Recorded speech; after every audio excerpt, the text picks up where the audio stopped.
He stepped through the revolving doors with an air of quiet authority, his presence commanding without being overbearing. There was no fanfare, no entourage trailing behind him, just a man in dark jeans, a tailored blazer, and scuffed leather shoes that spoke more of practicality than pretense. His demeanor suggested he belonged there, yet something about him made the receptionist pause. Maybe it was the absence of arrogance, or perhaps it was the faint smile playing on his lips, a knowing look, as if he carried a secret only he understood. But when she dismissed him brusquely, telling him to leave because he didn't fit the profile, she had no idea who she was dealing with. This isn't just a story about misjudgment or mistaken identity. It's about how quickly assumptions can blind us to reality, and how humility can be the most powerful form of leadership. This is a tale of lessons learned, pride humbled, and perspectives shifted forever. The headquarters of Sterling Innovations stood as a testament to modern corporate ambition. Floor-to-ceiling windows framed panoramic views of the city skyline, while minimalist decor exuded sophistication. The lobby buzzed with activity, employees rushing to meetings, couriers dropping off packages, and clients waiting patiently for their appointments. At the center of it all sat Claire Harper, the gatekeeper of this bustling ecosystem. Claire had worked at Sterling for 5 years, long enough to develop a finely tuned sense of who mattered and who didn't. She prided herself on her ability to size people up within seconds, their clothes, their posture, the way they carried themselves. Executives wore bespoke suits, interns sported wrinkled button-downs. Salespeople arrived armed with glossy brochures, while job seekers clutched resumes like lifelines. Claire knew them all, and she knew exactly how to handle each type. But today, someone walked in who defied her carefully constructed categories. It started innocuously enough. The automatic doors slid open, admitting a man whose appearance immediately set off alarm bells in Claire's mind. Dark jeans? A plain navy blazer? Scuffed loafers? None of these screamed important. To her trained eye, he looked out of place, an interloper in a world where image mattered almost as much as substance. "Can I help you?" she asked coolly, not bothering to mask her skepticism. "I'm here to see Mr. Thompson," he replied, his voice calm and measured. "Do you have an appointment?" she countered, leaning back slightly in her chair as though creating physical distance would reinforce her authority. "No," he admitted without hesitation, "but I think he'll want to see me." Her eyebrows shot up. This wasn't unusual. Plenty of freelancers, vendors, and hopeful entrepreneurs try to bypass protocol every week. Most left empty-handed after realizing they couldn't charm their way past her. Still, there was something different about this man, a quiet confidence that unnerved her more than arrogance ever could. "Well, sir," she said firmly, reaching for the intercom button while maintaining eye contact. "Mr. Thompson is extremely busy today. If you'd like to schedule an appointment." "I own this company," he interrupted smoothly, pulling out a slim leather wallet from his pocket. Inside was a laminated ID card bearing the Sterling logo alongside his photo and title. CEO and founder, Marcus Sterling. For a moment, Claire froze. Her brain struggled to process what she was seeing.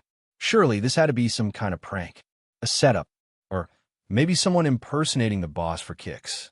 Because this couldn't possibly be Marcus Sterling, the billionaire tech mogul whose face graced magazine covers and whose name inspired awe in boardrooms worldwide.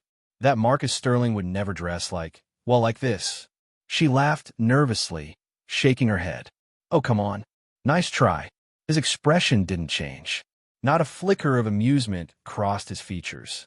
Instead, he reached into his briefcase and pulled out a stack of documents bound together with a rubber band. Setting them down gently on her desk, he tapped the top page where the official letterhead confirmed his identity once again. "Feel free to call security if you'd prefer," he said evenly. "But I assure you, I am exactly who I say I am." Claire's throat tightened. She stared at the papers, then at him, searching desperately for any sign of deception. When none surfaced, panic began creeping in. How'd she miss this? Why hadn't anyone warned her he might show up unannounced? And most importantly, what was she supposed to do now? Before she could stammer out an apology, Marcus spoke again, his tone softer but no less firm. I understand mistakes happen. But let me ask you something. Would you have treated me differently if I'd walked in wearing a tailored suit? The question hit her like a punch to the gut. Of course, she would have. She knew she would have. And deep down, she suspected he did too. Marcus Sterling had always been a man of contradictions. Born into modest means in a small town outside Detroit, he grew up watching his father fix cars while dreaming of building machines that could think for themselves. By 25, he'd sold his first software startup for millions. By 30, he'd founded Sterling Innovations, turning it into one of the fastest-growing tech companies in the world. Yet despite his success, he remained fiercely private, shunning media appearances and lavish displays of wealth in favor of focusing on innovation and impact. Today's visit was unplanned. After months of traveling abroad for meetings and conferences, Marcus decided to drop by the office unexpectedly. Not to micromanage, but to reconnect with the heartbeat of the company he'd built from scratch. He wanted to see firsthand how things were running, to listen to employees' concerns, and perhaps remind himself why he started this journey in the first place. What he hadn't anticipated was the lesson waiting for him in the lobby. As Claire fumbled for words, Marcus studied her closely. He saw the flush of embarrassment rising in her cheeks, the way her hands trembled slightly as she reached for the phone. He also saw fear, not just of losing her job, but of confronting the uncomfortable truth staring her in the face. It was a truth many people preferred to ignore. Prejudice isn't always loud or overt. Sometimes it hides behind professionalism, efficiency, and even good intentions. Rather than berate her, however, Marcus chose another path. "Relax," he said, offering a small, reassuring smile. "I'm not here to make anyone's life harder. I just want to talk to my team." With that, he turned toward the elevators, leaving Claire stunned and speechless behind him. Word spread quickly. Within minutes, whispers rippled through the office corridors. "Did you hear? Marcus Sterling is here." Executives scrambled to prepare reports. Managers frantically checked emails for updates they might have missed. Even interns abandoned their usual tasks to catch a glimpse of the elusive CEO. But Marcus didn't summon anyone to a conference room or demand presentations. Instead, he wandered the halls, stopping occasionally to chat with employees about their projects, ideas, and challenges. He listened intently, asking thoughtful questions and offering insights gleaned from years of experience. To those who dared approach him, he was approachable, humble, and genuinely interested in their work. In the engineering department, Marcus stopped by a cubicle where a young developer named Alex was troubleshooting code. "What are you working on?" Marcus asked casually. Alex looked up, startled. Hi, Mr. Sterling. Just debugging some legacy code. Nothing exciting." Marcus smiled. Legacy code is often the most important part of any system. It holds everything together. Keep at it. You're doing great work. Later, in the marketing wing, Marcus complimented a graphic designer named Priya on a campaign concept. "Your use of color is brilliant," he remarked. "It captures the essence of our brand perfectly." Priya beamed. "Thank you, sir. I've been experimenting with new techniques lately." By lunchtime, word of Marcus's approachable nature had spread throughout the office.